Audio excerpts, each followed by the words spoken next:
Godzilla versus Superman कि अगर इन दो पावरफुल लोगों का मुकाबला होता है तो क्या होगा। तो दोस्तों डीसी वालों ने एक कारनामा कर दिया है, मॉन्स्टरवर्स को डीसी के साथ भिड़ा दिया है, यानी फाइट करवा दी है। एक कॉमिक रिलीज किया है जिसके राइटर ब्रायन है। तो गॉडजिला का मुकाबला सुपरमैन के साथ दिखाया गया है और मैं थोड़ा सा सरप्राइज हूँ, बात कुछ समझ में नहीं आई है कि गॉडजिला सुपरमैन को फर्स्ट राउंड में बीट कर देता है अपनी एटॉमिक ब्रीथ से। वैसे मैं कॉमिक्स ज्यादा रीड नहीं करता हूँ, लेकिन जब ये कंपटीशन सामने आया तो मेरा इंटरेस्ट बना। और अगर गॉडजिला वर्सेस सुपरमैन के ऊपर कोई मूवी बन जाती है तो ये डीसी की अब तक की सबसे बेस्ट मूवीज में से एक हो सकती है। तो यहाँ पे हम थोड़ा सा बात कर लेते हैं कि क्या सुपरमैन को बीट कर सकता है गॉडजिला। गॉडजिला की पावर को देखा जाए तो इन पावर्स में उसके पास एटॉमिक ब्रीथ और न्यूक्लियर पर्ल्स है, जो कि सबसे घातक और खतरनाक वेपन है। जिसमें अगर एटॉमिक ब्रीथ की बात की जाए तो इसकी हीट इतनी ज्यादा है, यानी इसका टेम्परेचर 5 लाख डिग्री सेल्सियस तक चला जाता है, जो कि सूरज की सतह से भी 100 टाइम्स ज्यादा गर्म है। जबकि इसके पास जो दूसरी पावर है एटॉमिक पल्स, जिसमें ये खुद एक एटम बॉम्ब बन जाता है और इसकी ताकत भी सेम इसकी हीट की तरह है, यानी 5 लाख डिग्री सेल्सियस तक ये हीट पैदा करता है। और अगर इसके वेट की बात की जाए तो इसका वेट 90,000 टन है, 355 फीट से भी ये ज्यादा है इस वक्त। तो अब बात कर लेते हैं सुपरमैन की कि सुपरमैन जमीन को उठा तो नहीं सकता, लेकिन जमीन को पुश कर सकता है। 200 क्विंटलियन टन वेट को उठा सकता है। और जबकि सुपरमैन के पंच की अगर बात की जाए तो इसके पंच में इतनी फोर्स है जिसका एस्टिमेटेड फिगर 1 लाख पाउंड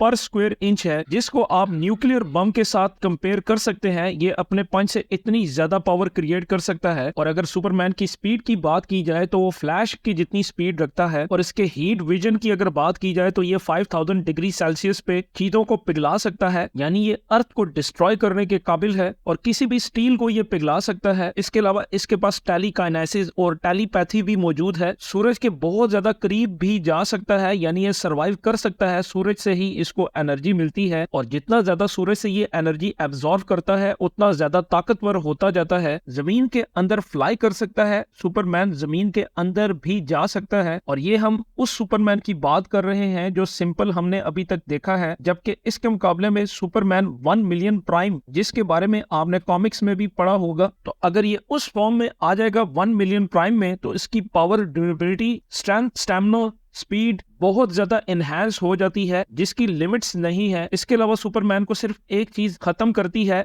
या उसको कमजोर कर सकती है, वो है क्रिप्टोनाइट। अदरवाइज इसकी कोई और कमजोरी नहीं है। तो justice league versus Godzilla versus Kong, ये जो कॉमिक बुक में दिखाया गया है कि शाज़ैम को बचाने के लिए सुपरमैन गॉडजिला की एटॉमिक ब्रीथ को अपनी बैक साइड पे खा लेता है और उसके बाद ये गिर जाता है और तकरीबन दिखाते हैं कि ये मर जाता है। जबकि बैटमैन इसको हील करने की कोशिश कर रहा है। अभी इसका नेक्स्ट पार्ट आएगा तो हमें पता चलेगा। तो सवाल यहाँ पे ये है कि क्या गॉडजिला की एटॉमिक ब्रीथ इसको हिट कर सकती है। तो मुझे ऐसा लगता है कि ऐसा नहीं हो सकता है। बेशक गॉडजिला की atomic breath 5 lakh Celsius heat रखती है, लेकिन जो उसके सामने खड़ा है वो सुपरमैन है, जिसके ऊपर न्यूक्लियर बॉम्ब भी काम नहीं करता, जिसका एक मुजाहिरा हमने बैटमैन वर्सेस सुपरमैन में भी देखा है। न्यूक्लियर बॉम्ब जो कि इन दोनों को लगता है, लेकिन हम देखते हैं कि सुपरमैन कुछ ही देर में हील होके वापस आ जाता है। और उसमें एक फैक्टर ये भी होता है कि वो सन के सामने जब आता है तो उसकी हीलिंग तेज हो जाती है। और हम ये जानते हैं कि गॉडजिला की एटॉमिक ब्रीथ की पावर एक न्यूक्लियर बॉम्ब जितनी है, तो इस हिसाब से सुपरमैन ऐसे डैमेज नहीं हो सकता जैसे इस कॉमिक बुक में दिखाया गया है। और दूसरा सवाल यहाँ पे ये आता है कि जितनी स्पीड सुपरमैन की दिखाई गई है, तो गॉडजिला के इस अटैक से सुपरमैन को आसानी निकल जाना चाहिए था, क्योंकि सुपरमैन के पास सिर्फ स्पीड नहीं है, उसके पास सुपर सेंसेस भी मौजूद हैं, जो पहले ही सेंस कर लेता है अपने ऊपर होने वाले अटैक्स को। और अगर हम इनकी 1-to-1 फाइट अगर देखें तो गॉडजिला अगर सुपरमैन के ऊपर पाँव रखेगा तो उसका हाल कुछ इस तरह होगा, क्योंकि सुपरमैन जो जमीन के अंदर भी फ्लाई कर सकता है। तो इस हिसाब से अगर देखा जाए तो सुपरमैन गॉडजिला के अंदर भी घुस सकता है, तो गॉडजिला को उठा उठा के पटक सकता है। और इसके अलावा गॉडजिला को उठा के खला में लेके जा सकता है और इसको सन में भी ड्रॉप कर सकता है। गॉडजिला का कोई भी अटैक सुपरमैन बीट कर सकता है। सिर्फ उसका एक जो ब्लास्ट है, सिर्फ उसकी एटॉमिक ब्रीथ और न्यूक्लियर पल्स, इसकी रेंज में अगर सुपरमैन आता है तो वो हर्ट होगा, वो कुछ हद तक डैमेज होगा, लेकिन खत्म नहीं हो सकता। तो मुझे इस कॉमिक बुक से थोड़ा सा इख्तिलाफ है। आगे देखते हैं कि इसके नेक्स्ट पार्ट में ये क्या मेंशन करते हैं। तो आपकी इसके बारे में क्या राय है, जरूर नीचे कमेंट बॉक्स में लिखें। अपना ख्याल रखिए और इस चैनल का भी। मिलते हैं नेक्स्ट वीडियो में, तब तक के लिए इजाजत।